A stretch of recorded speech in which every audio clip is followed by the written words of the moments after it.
Case इसका है कि अगर अर्थ का रोटेशन तो आप जानते हो अपने एक्सिस पे होता है, इसमें लैटिट्यूड के साथ स्मॉल जी में भी वेरिएशन होता है। मतलब जैसे इक्वेटर पे है तो कुछ और वैल्यू होगी, इक्वेटर से जैसे जैसे अपवर्ड जाएंगे पोल की तरफ तो स्मॉल जी में वेरिएशन आएगा। उसका इफेक्ट पड़ता है रोटेशन पर भी, जो रोटेशन होता है उसका भी हमारे स्मॉल जी पर इफेक्ट पड़ेगा। हम उस इफेक्ट को चेक कर रहे हैं, यानी variation in small G due to the rotation या effect on small G due to the altitude. इसके लिए डायग्राम बना रहा हूं, जरा समझिएगा। ये हमारी सिचुएशन अर्थ की हो गई, ये रोटेशनल एक्सेस है, इसमें हम लोग जो एंगुलर वेलोसिटी ऑफ रोटेशन है उसको ओमेगा से रिप्रेजेंट करेंगे। अर्थ जो अपने एक्सिस पे रोटेट कर रही है उसकी एक वेलोसिटी लेंगे हम लोग, वो वेलोसिटी हम लोग कंसीडर करेंगे ओमेगा, एंगुलर वेलोसिटी। इस अर्थ पे जितने भी ऑब्जेक्ट हैं, अर्थ पे ही तो है, जिस स्पीड से अर्थ रोटेट करेगी उसमें उपस्थित सभी ऑब्जेक्ट उसी वेलोसिटी से तो रोटेट करेंगे भाई। हम आप जो भी बैठे हो अर्थ का पार्ट है कि नहीं? अर्थ रोटेट कर रही तो क्या हम रोटेट नहीं कर रहे हैं क्या? मेरा मकान नहीं रोटेट कर रहा है क्या? तो कहने का मतलब है each object at the earth surface rotates with earth with the same velocity omega. अब हम कोई ऑब्जेक्ट यहां पर एक कंसीडर कर ले रहे हैं इस पोजीशन पर, यहां पर, जो कि लैटिट्यूड लैम्डा बना रहा है, एंगल मतलब इक्वेटर से लैम्डा एंगल पर, यही लैटिट्यूड बोला जाएगा। इस पर हम स्मॉल जी के वैल्यू में वेरिएशन चेक करेंगे। आप जरा गौर से देखिएगा, ये ऑब्जेक्ट जो यहां पुट हुआ है जिसको हम पी बोल सकते हैं, पॉइंट क्या बोल सकते हैं आप? P point. पी पॉइंट पे जो ऑब्जेक्ट है रोटेशन होने की वजह से वो भी तो रोटेट कर रहा होगा, ऐसे वो भी तो एक सर्कल पे रोटेट करेगा। उसका सर्कल ये बनेगा, देखो सर्कुलर पाथ ये बनेगा कि नहीं बनेगा बताओ आप? इस सर्कुलर पाथ में रोटेट करेगा। इसको P बोल दिया, इस पॉइंट को आप C बोल दो, एग्जांपल के लिए सेंटर को O बोल लो।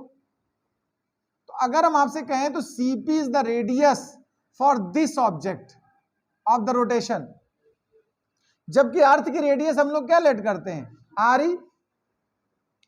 तो इस स्मॉल r की अगर वैल्यू मैं चेक करना चाहूं कितनी होगी, ये लैम्डा इमेजिन किया आपने, तो क्या ये लैम्डा नहीं होगा? बताओ भाई, ये लैम्डा नहीं होगा क्या? बताओ, ये लैम्डा हो गया, ये r हो गया, ये RE हो गया। तो अगर मैं आपसे कहूं कॉस लैम्डा, कॉस होता है बेस अपॉन हाइपोटेनियस, यहां बेस स्मॉल r है, हाइपोटेनियस RE है, तो स्मॉल r की जो वैल्यू बनी वो RE कॉस लैम्डा बनी। बताइए इसमें कोई डाउट? कोई भी ऑब्जेक्ट जब सर्कुलर मोशन में होता है, मैंने पीछे बताया था आपको, तो एक फोर्स काम करता है उस पर जिसको हम सेंट्रीपिटल फोर्स कहते हैं, वो टुवर्ड द सेंटर काम करता है। नहीं याद है ये सब बातें? सर्कुलर मोशन बताया था, जिनको नहीं याद वो सुन ले। When any object rotates at the circular path then a force acted on the object toward the center is known as centripetal force, and similar forces appeared on the object outside the center known as centrifugal force। यानी इस object पर जिसका मास हमने m late कर लिया है, एक centrifugal force भी तो काम करेगा, और वो सेंट्रीफ्यूगल फोर्स सेंटर से बाहर की तरफ काम करेगा। सेंट्रीफ्यूगल फोर्स अगर मैं कहूं वो फार्मूला होता है mr ओमेगा स्क्वायर। क्या होता है? सेंट्रीफ्यूगल फोर्स की बात करूं अगर मैं, सेंट्रीफ्यूगल फोर्स CF डाल दिया, mr ओमेगा स्क्वायर होता है। ये मैंने आपको सर्कुलर मोशन टॉपिक में डिस्कस किया है, नहीं किया है तो लर्न कर लो भाई वहां से देख करके। अब m और r की वैल्यू जरा देखना, यहां पर क्या निकाली हम लोगों ने, RE cos lambda into omega square. बताओ कोई डाउट है इस जगह पर? ये इस डायरेक्शन में है। अब इसके हम कंपोनेंट डिवाइड कर रहे हैं, रेक्टेंगुलर कंपोनेंट्स, रेक्टेंगुलर कंपोनेंट्स या कह सकते हो हॉरिजॉन्टल एंड वर्टिकल कंपोनेंट। अगर इसके हम कंपोनेंट डिवीजन करें तो एक कंपोनेंट इधर चला जाएगा, अगर ये लैम्डा तो ये भी तो लैम्डा हुआ कि नहीं हुआ बताओ, और एक कंपोनेंट इधर आएगा। ध्यान देना प्लीज, सेंट्रीफ्यूगल फोर्स का एक कंपोनेंट इस डायरेक्शन में और दूसरा कंपोनेंट, इनको रेक्टेंगुलर कंपोनेंट कहते हैं या हॉरिजॉन्टल और वर्टिकल। ये जो लैम्डा के साथ अटैच कंपोनेंट होता है वो कौन सा होता है पता है किसी को? Cos theta. तो थीटा की जगह एंगल यहां क्या है, लैम्डा। तो ये हो जाएगा M R omega square cos lambda, इधर होगा M R omega square sine lambda. अब एक बात देखना, ये जो साइन लैम्डा वाला कंपोनेंट है ये तो अर्थ की सरफेस के पैरेलल है, इसका इफेक्ट वेट पर नहीं पड़ेगा, क्योंकि वेट तो अंदर की तरफ काम करता है, वेट mg किधर काम करता है, toward the centre of earth, तो वेट अंदर mg हो गया। क्या उस पर ये असर डालेगा, नहीं, उस पर कौन डालेगा, ये वाला कॉस वाला कंपोनेंट, ये अपोजिट है ना। तो अगर हम इफेक्टिव वेट की बात करें, किसकी बात करें, इफेक्टिव वेट, इफेक्टिव वेट कहें या फोर्स कहें मतलब एक ही है, उसको हम कहेंगे mg लैम्डा। लैम्डा मतलब लैटिट्यूड की वजह से, वो एक्चुअल वेट जो होता था mg वो डाउन इनवर्ड होता है, उसमें कितना कम हो जाएगा, जितना ये आउटवर्ड में सेंट्रीफ्यूगल काम कर रहा है। तो minus M R omega square cos lambda. बताओ भैया, सब लोग बताओ भाई, ये अपवर्ड हो गया फोर्स, mg डाउनवर्ड है, दोनों का जो रिजल्टेंट होगा वही तो नेट अपीयर होगा। तो mg डाउनवर्ड है, ये अपवर्ड है, इसलिए अगेंस्ट है तो माइनस करना पड़ा, वो नेट फोर्स बना mg लैम्डा।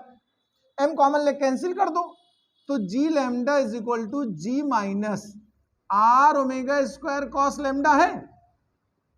r की वैल्यू है क्या हमारे पास, आर ई कॉस लैम्डा, वहां पुट कर दो इस स्मॉल r की जगह, तो g lambda is equal to g minus R E, ये पुट कर दिया, देखो कॉस लैम्डा इसके साथ शामिल कर दो, तो कॉस स्क्वायर लैम्डा नहीं हो गया। बताओ, ये हमारा एक्सप्रेशन जो तैयार हुआ, ये वेरिएशन, इसको जी डैश भी कह सकते थे, जैसे पीछे जी डैश बोलते थे, यहां डाल दिया सफिक्स लैम्डा, ऐसा कोई जरूरी नहीं, आप जी डैश कहो इसको, तो G dash is equal to G minus something that. बोलो भाई, कभी कभी क्वेश्चन आ जाता है कि अगर अर्थ रोटेट करना बंद कर दे अपने एक्सिस पे तो जी पर क्या इफेक्ट पड़ेगा। बात सुनिए, when earth stop its rotation, तो ओमेगा उस समय क्या हो चुका होगा, जीरो हो चुका होगा। रख दो यहां भैया ओमेगा जीरो, तो फिर जी लैम्डा क्या हुआ, जी, यानी जी का वेरिएशन खत्म हो जाएगा, कोई वेरिएशन ही नहीं होगा जी में। बोलो, और अगर हम आ जाए अब यहां पर, जो अलग अलग तरह के केस डिस्कस करेंगे, अगर हम बात करें कि लैम्डा इज जीरो, अगर कभी ऐसा हो लैटिट्यूड इस जगह कंसीडर कर लिया जाए, देखो इक्वेटर पे, तो लैम्डा जीरो होगा, तब जरा इसकी वैल्यू देखकर हो जरा डी लैम्डा की, G minus R E omega square आएगा, because cos zero is one. बोलो भाई, यहां पर अगर हम इक्वेटर पे वहां चले जाएं पोल पे, पोल के लिए लैम्डा 90 हो जाएगा एट पोल, ये इक्वेटर है एट इक्वेटर,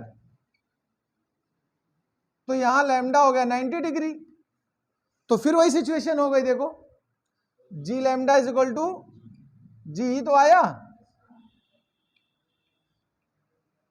बताओ भाई जी, ये सब वेरिएशन है लैटिट्यूड के साथ, नोट कर लीजिए इसको।